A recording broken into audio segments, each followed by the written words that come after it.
એક નાની વાત, અંધશ્રદ્ધા. શ્રદ્ધા તમને તારે અને અંધશ્રદ્ધા ડૂબાડે.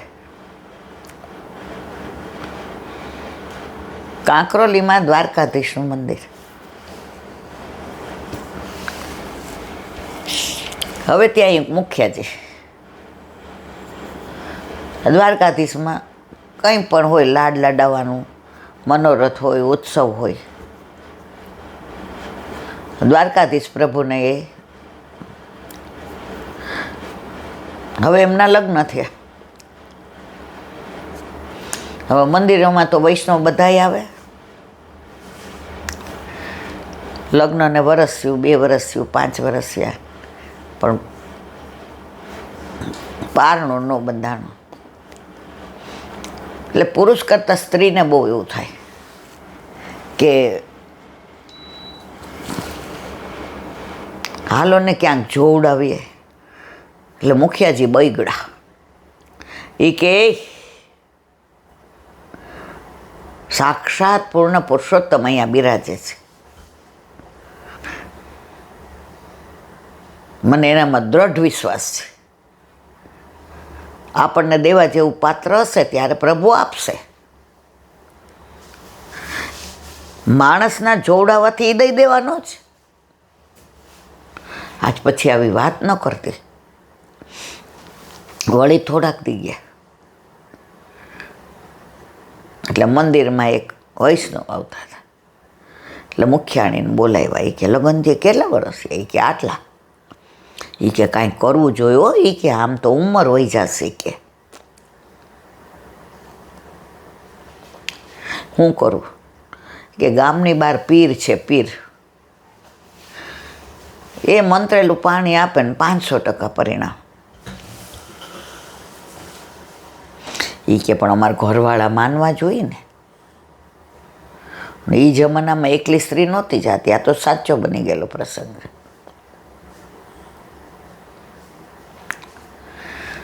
હવે થોડાક દી થયા એટલે એણે મુખિયાજીને કહ્યું, એ કે આપણે અન્યાશ્રય નથી કરવો. આપણે જળ લઈ જઈએ, બરાબર? એ મંત્રી દે અને એ કે તું શું બોલે તને ખબર પડે છે કાંઈ? પીરમાં જવું છે એમ તારે? પછી તો 2-3 મહિના કકડાટ હાલ્યો. એક દી મુખિયાજીએ વિચાર કર્યો કે આ રોજનું થયું. એટલે દ્વારકાધીશનો પ્રસાદનો ડબ્બો ભર્યો. હાલ ઈ કે હાંજે અનોસર થઈ ગયા. ડબ્બો લીધો. મુખિયાજી તો ધોતીને બંડીને તિલકને કંઠીને ઉઘાડા પગે ત્યાં ગયા. એટલે પીર તો ઊભા થઈ ગયા ને આમ પગે લાગવા માંડ્યા ને. એ ક્યાંય બેઠો ત્યારે વર્ષોની તમન્ના હતી કે દ્વારકાધીશ પ્રભુ મને પ્રસાદ મોકલાવે ને તો મારો બેડો પાર થઈ જાય. આજે સામેથી આવ્યો. એ કે મારા ઉપર આટલી કૃપા કરી, અમારી તો કાંઈ લાયકાત નથી. ઓલા એ ડબ્બો આપ્યો. ઓલી સ્ત્રી કે એ જેને માને છે એને છોડીને હું અહીંયા આવી? મુખિયાજી હાલો હવે પ્રસાદ દીધો હોય તો ઘરે જાય. એ કે હા હાલો હાલો હાલો. રસ્તામાં કે કેમ? તો કે એ આ કણકા માટે તરસે છે. અને જે આપણે ચરણ સ્પર્શ તમે તો સેવાય કરો ને શૃંગારે કરો ને સ્નાને, અને એ કે મને આવી કુબુદ્ધિ હુજી. પણ ગયા તો ખરા ને. આવ્યા તો મુખિયાજી માંદા પડ્યા. પરાણે હાજા થઈને દ્વારકાધીશને ત્યાં અપરસ કરીને નાવા ગયા. પગ લપસો અને લીલામ પહોંચી ગયા. ઠાકોરજીથી બધું સહન થાય, અન્યાશ્રયનો સહન થાય.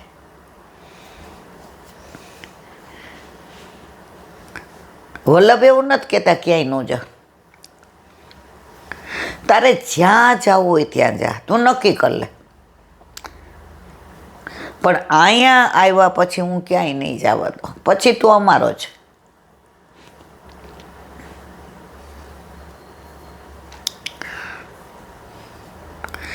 દ્રઢ વિશ્વાસ હોવો જોઈએ. એક શાસ્ત્રીજી કથા કરતા હતા, એટલે રામાયણની કથા કરે ને એટલે ત્યાં આસન મૂકે. આપણે ભાગવતની કરીએ ને એટલે શંકર ભગવાન આપણા પહેલા વૈષ્ણવ, અને રામાયણમાં હનુમાનજી. એને સૌથી વધુ ગમતું હોય તો રામચંદ્રજીના ગુણાન હોય, અને જ્યાં કથા હોય ને બેસી જ જાય. એટલે ત્યાં આસન પાથર્યું. શાસ્ત્રીજી બેસે એટલે કે આવો હનુમાનજી, ચાલુ કરવું હવે. અને પછી કથા ચાલુ કરે. તો એક વકીલ સાહેબ હતા, એ દરેક ભણેલા હોય એ બધા થોડાક મારા જેવા જ હોય. હું તો ભણેલી નથી, હું તો અભણ છું, પણ તર્ક વિતર્ક બહુ કરે. ભગવદ્ગીતાએ અમને એવું શીખવાડ્યું છે, કરણમ મધુરમ, તારી દરેક લીલા મને કબૂલ મંજૂર છે. મારી તબિયત બગડી અને હું પથારીમાં પડી, એ તારી લીલા. તું અમને વ્રજમાં ઓચિંતાનો લઈ ગયો હાથ પકડીને, એ તારી લીલા.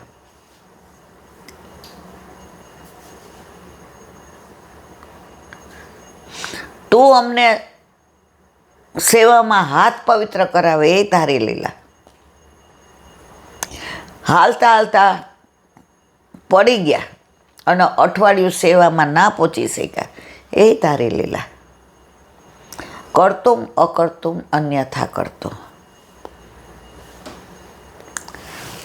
એટલે કે બીજે દિવસે એ કે મહારાજ ઊભા રહ્યો, આ તમે આસન પાથરીને રોજ એમ કહો છો. હનુમાનજી આવો, હવે કથા ચાલુ કરો. શું હનુમાનજી આવે છે? એ કે હા. દેખાય છે કોઈને? એ કે ના. તો કેમ આવું બોલ બોલ કરો છો? આ બધા અભણ હોય માની લે, હું આવું ન માનું. તમે કાંઈક એવું સાબિત કરી દો કે હનુમાનજી આવે છે. શાસ્ત્રીજી કે આમાં આવું ના હોય. જેમ એ કે નહીં. શાસ્ત્રીજી સમજી ગયા કે હવે આ વાત વટે ચડી છે. એ કે એક કામ કરો ને વકીલ સાહેબ, આ ગાદી તમારા ઘરે લઈ જાઓ, કાલે લાવજો. વળી અહીંયા રાખું તમને એમ થાય કે કાંઈ. એ કે પછી? એ કે કાલ પછી તમારે કહો છો ને કાંઈક સાબિત કરી દો. આમ વકીલ તો બધાને દેખતા ગાદી લઈને નીકળ્યા. બીજે દિવસ આવ્યા કે પાથરો ગાદી. ગાદી પાથરી. શાસ્ત્રીજી બોલ્યા, પધારો હનુમાનજી, હવે કથા ચાલુ કરો. તો ઓલા વકીલને કહેવા ગાદી સેજ ખસેડો ને. હાથ જ ન પહોંચે. કેટલો પ્રયત્ન કર્યો, અડધો કલાક. ગાદી ઉચકવાની તો જો જુદી વસ્તુ છે. વકીલે કીધું, શાસ્ત્રીજી હનુમાનજી છે જ, બિરાજે જ છે, રામચંદ્રજીના ગુણાનુવાદ સાંભળે જ છે. તમારી શ્રદ્ધાને દંડવત. આજે આવા તર્ક વિતર્ક કરીએ છીએ. હવે સમજાયું કે જો શ્રદ્ધા છે તો પ્રહલાદના થાંભલામાંય નરસિંહ છે, અને શ્રદ્ધા નથી તો આપણા ઘરે આપણા માથે બિરાજતા આપણા ઠાકોરજી મૂર્તિ છે. વિષય શ્રદ્ધાનો છે, વિષય દ્રઢ વિશ્વાસનો છે. તો ઘણીવાર આપણને ક્યાંક આવા તર્ક વિતર્ક થતા હોય. આપણને એવું થતું હોય, શું આવું હોય?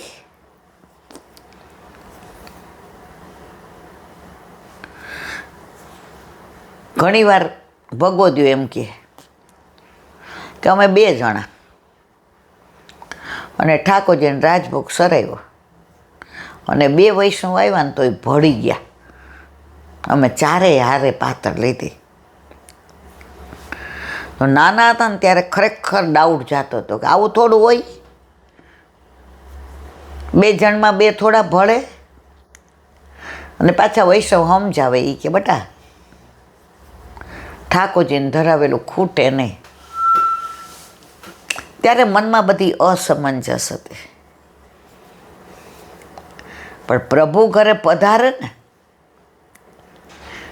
પછી અસમંજસ દૂર થઈ જાય, પછી એમાંથી બહાર આવી જાય. તો પુષ્ટિ માર્ગ. પણ આ બધું ક્યારે બને? જ્યારે આપણા ઘરે આપણા માથે આપણા ઠાકોરજી બિરાજતા હોય. તો ઘરમાં ઠાકોરજી ન હોય ને તો સાનુભાવ છે ના થાય મારવાલા. લગ્ન ન કરવું અને વરની વાતો કરવું એ કેવું લાગે? લગ્ન કર્યા પછી સાસરે ન જાઓ અને સાસરીને ગાળો દઉં કેવું લાગે? બ્રહ્મ સંબંધ લીધું છે તો ઠાકોરજી ઘરમાં બિરાજતા હોય એની આભા જ અલગ છે. બોલો વલ્લભાધીશ કી. વ્રજ વિહાર. નવનીત પ્રિય શાસ્ત્રીને ભગવત સ્મરણ. વ્રજ એટલે વ્રજ. આજે સત્સંગ વહેલો કેમ કરવો પડ્યો? આજે બોમ્બે જવાનો છે. ઘણા વખતે કહેતા હતા બેન આવો ને, અમે આટલા બધા કેમ આવીએ, પણ હવે તબિયતની જરાય અનુકૂળતા નથી. ઉમ્ર કા તકાજા હે. મેં કીધું હમણાં નહીં. પણ ભગવદીઓના ભાવ મને ભીંજવે રે લોલ. બેન હવે આપી દો ટાઈમ. ભાઈ હવે મારથી નથી, હવે હું નથી મુસાફરી બહુ કરી શકતી. મારો દીકરો અમેરિકા રહે છે, 10 વર્ષ થયા. પૌત્રને એવું થાય બા પ્લીઝ કો બેટા તમે લોકો આવો. હવે 18 કલાક પ્લેનમાં બેસવાની અમારી ત્રેવડ નથી. પણ ભગવદીઓના ભાવ આગળ ઘણીવાર હારી જવામાં આનંદ છે. તો કાલે એટલે કે તારીખ 25 રવિવાર સાંજે 5 થી 7 કાંદિવલીમાં લોહાણા મહાજનવાડી બાલાશ્રમના હોલમાં આપણે ઠાકોરજીની વાતો કરીશું, આપણે વલ્લભની વાતો કરીશું. આપણે કાલી ઘેલી ભાષામાં ગુણાનુવાદ કરીશું. વૈષ્ણવનો સંગ થાય તન મનના દોષ જાય, મિથ્યા પ્રપંચ મારા જાય ટળી. તો વૈષ્ણવનો સંગ, મારે એકલીને ત્યાં આવવાનું. અને તમે આટલા બધા, કોઈ 2 બસ કરીને આવશે, કોઈ ટ્રેનમાં આવશે, કોઈ ગાડી લઈને આવશે, કોઈ ઓલો કરીને આવશે, કોઈ ઉબરમાં આવશે. પરંતુ એનું કારણ ઈલાબેન નથી, એનું કારણ વલ્લભ છે. વલ્લભે આપણને વૈષ્ણવ ના બનાવ્યા હોત તો હું મુંબઈ આવત ને એને તમે બધાય ના આવત. પણ હવે તો બાપા હું વિનંતી કરું છું કે હવે બસ ઘરે બેઠા બેઠા સેવા સ્મરણ સત્સંગ કરીએ, આનંદ કરીએ. કારણ કે એક ઉંમરનો પડાવ આવી જાય છે ને પછી ઈચ્છા હોવા છતાંય જવાતું નથી. એટલે કાલે જેને પણ, હવે હોલ તો ફૂલ થઈ ગયો છે, પણ છતાંય સાંકળ મુકર બધાય હું ને તમે ના પડે બેસી જાવશું અને વલ્લભના ગુણાનુવાદ કરીશું. તો કાલે મુંબઈવાળા વૈષ્ણવની સાથે આપણે ગોષ્ઠી કરીશું. બોલો વલ્લભાધીશ વ્રજ.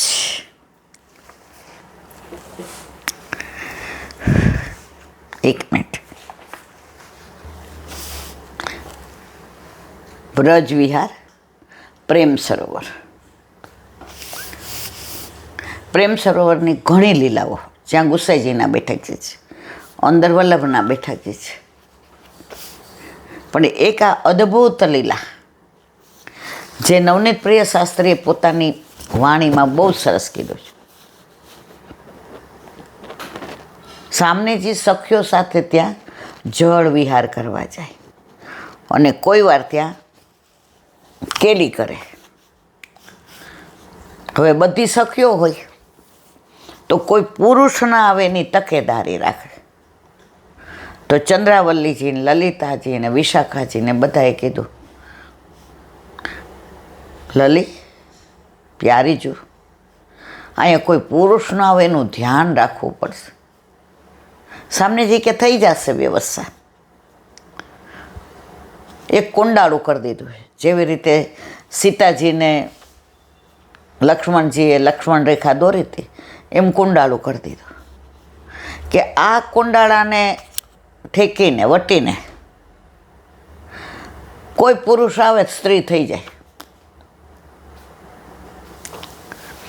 હવે કંસને સમાચાર મળ્યા કે આહા, આ બધા સુંદર લોકો અહીંયા જળ વિહાર કરવા આવે છે. એ કે આપણે એકવાર હંમેશા વિનાશ કાળે વિપરીત બુદ્ધિ, તમારું ખરાબ થવાનું હોય ને ત્યારે તમારી બુદ્ધિ વિપરીત જ વિચાર કરે, સારા વિચાર જ ન કરે, ખોટા વિચાર જ આવે. ઘણા ઇમ્પ્લિમેન્ટ કરે અને ઘણા એ વિચારને મનમાંથી કાઢી નાખે.